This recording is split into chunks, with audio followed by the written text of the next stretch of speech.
चलिए क्वेश्चन देखते हैं प्रीलिम्स के। Consider the following statement regarding the market stabilization scheme MSS, बहुत इंपॉर्टेंट है।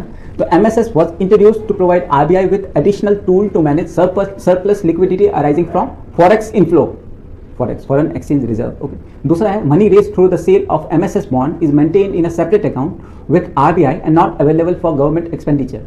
MSS bonds are not considered as a part of statutory, ये तो बिल्कुल गलत है। वो अगर बैंक के पास MSS नहीं रहेगा तो ये स्टेटमेंट तो बिल्कुल गलत है। MSS bond are not considered as a part of statutory, they are considered। Okay, which of the following statement are correct? तो पहला और दूसरा सही है, ठीक है, तीसरा तो देखने में ही गलत लग रहा है, राइट। फर्स्ट स्टेटमेंट करेक्ट है। MSS was created in 2004, है ना।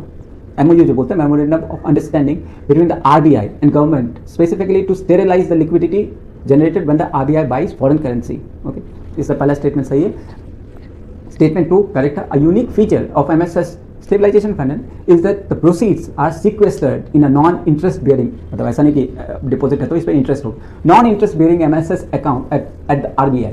The money is frozen and can not be use by government to fund its regular budget. लेकिन अभी तो सब कुछ खत्म है ना।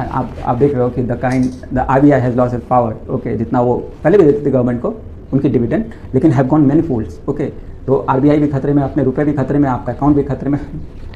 Okay, and can not be use by government to fund the regular budget. और हंसी क्यों आ रही है? Because when you are fearful, है ना, laughing is the best thing you can, है ना।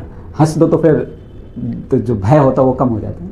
The monetary is frozen and can not be use by government to fund its regular budget, ensuring that the liquidity is truly removed from the economy। Okay, statement 3 correct है। MSS securities are government issued treasury bill or dated securities and are fully eligible for SLR, statutory liquidity ratio, जो bank maintain करती है। Okay, तो ये SLR में consider किया जाता है। अगेन, है ना, at a one go you won't be able to understand all the terms of economy. मेरा बॉटनी था सब्जेक्ट, है ना, दूर का रिलेशन नहीं था unless until I started reading Hindu, okay, the newspaper. तो उसमें डेडिकेटेड सेक्शन होता था। तो this is how you would, है ना, अचानक से मत पोस्ट करो अपने आप को कि इतना सब कुछ एक साथ है, right. It's a journey, it would take 1.5 year at least, okay, to come up with economic, history, geography, है ना, तो ज़्यादा दूर नहीं लेना।